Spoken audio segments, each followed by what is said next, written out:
இன்னைக்கு செய்ய போகிறது இறால் வறுவல், அதாவது கேரளா ஸ்டைலில். இறால் வந்து எடுத்துகிட்டு நம்ம நல்லா வந்து மிளகாத்தூள், மஞ்சத்தூள், மல்லித்தூள் எல்லாத்தையுமே நல்லா மிக்ஸ் பண்ணி வச்சுட்டு அதுக்கப்புறம் பூண்டு போட்டு தாளிச்சிட்டு, இதுக்கு வந்து என்னென்னா தேங்காய் எண்ணெய் தான் வந்து ஸ்பெஷல்.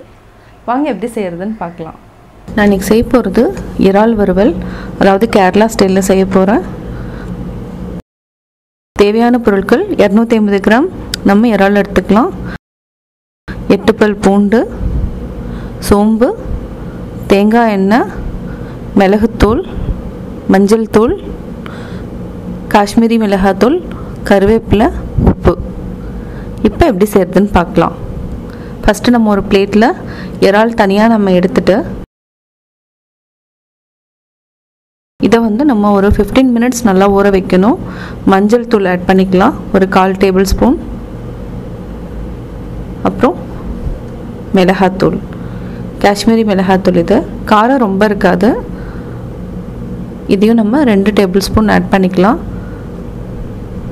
தேவையான அளவு உப்பு ஆட் பண்ணிவிட்டு நல்லா புரட்டி விட்டுக்கலாம். இது கூட நம்ம லைட்டாக ஒரு 1/2 டேபிள் ஸ்பூன் எண்ணெய் ஊற்றுறதுனால ஊற்றிக்கலாம்.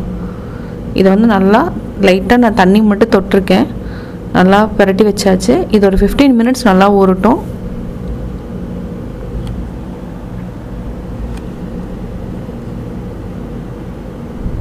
இப்போ நம்ம ஒரு கடாய் வச்சுட்டோம்.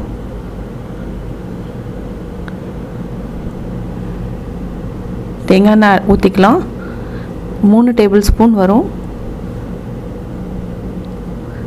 இப்போ நம்ம ஃபஸ்ட்டு வந்து இதுக்கு வந்து நம்ம கேரளா ஸ்டைலில் வந்து கடுகெல்லாம் யூஸ் பண்ண மாட்டோம். எண்ணெய் நல்லா காஞ்சிட்ருக்கு. பூண்டு ஆட் பண்ணிக்கலாம். 8 பல் பூண்டு ஆட் பண்ணிக்கோங்க. அதுக்கப்புறம் நம்ம இறால் ஆல்ரெடி புரட்டி வச்சுருக்கிறதையும் நம்ம ஆட் பண்ணிக்கலாம். இதை வந்து நல்லா வதக்கணும். இதுலேயே தண்ணி விடுங்கிறதுனால நம்ம தண்ணி ஊற்ற வேண்டியதில்லை. இப்போ ஹை ஃப்ளேமில் இருக்குது. நல்லா வதங்கட்டும். கருவேப்பிலை போட்டுக்கலாம். வாசம் வந்து நல்லா இருக்கும் கருவேப்பிலை போட்டோன்னா, அதனால் கருவேப்பிலையும் நான் ஆட் பண்ணியிருக்கேன். கருவேப்பிலை ஸ்மெல்லுக்கு டேஸ்ட்டும் சூப்பராக இருக்கும். இதை நல்லா வதக்கிட்டே இருங்க.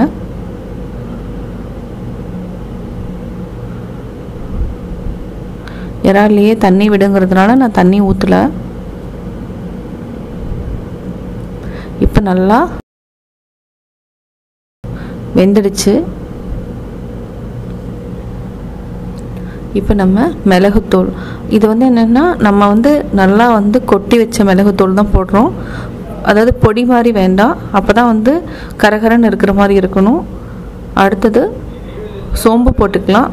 சோம்பு அதே மாதிரி நான் வந்து என்னென்னா பொடி போடலை, தட்டி தான் போட்டிருக்கேன். ரொம்ப போட்டோன்னா நல்லா இருக்காது. இது வந்து நம்ம கொஞ்சமாக ஆட் பண்ணிக்கலாம். ஒரு 1/4 டேபிள் ஸ்பூன் போட்டுட்டு நல்லா வதக்கி விடுங்க.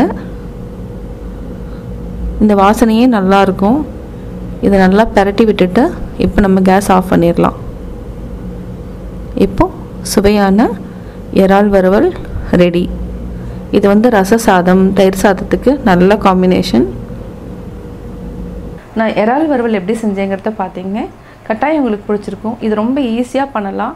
இது வந்து என்னென்னா தயிர் சாதத்துக்கு, ரச சாதத்துக்கு நல்ல காம்பினேஷன். உங்கள் ஃப்ரெண்ட்ஸ்கிட்டையும் ஷேர் பண்ணுங்கள். மறக்காமல் எங்கள் சேனலை சப்ஸ்கிரைப் பண்ணுங்கள்.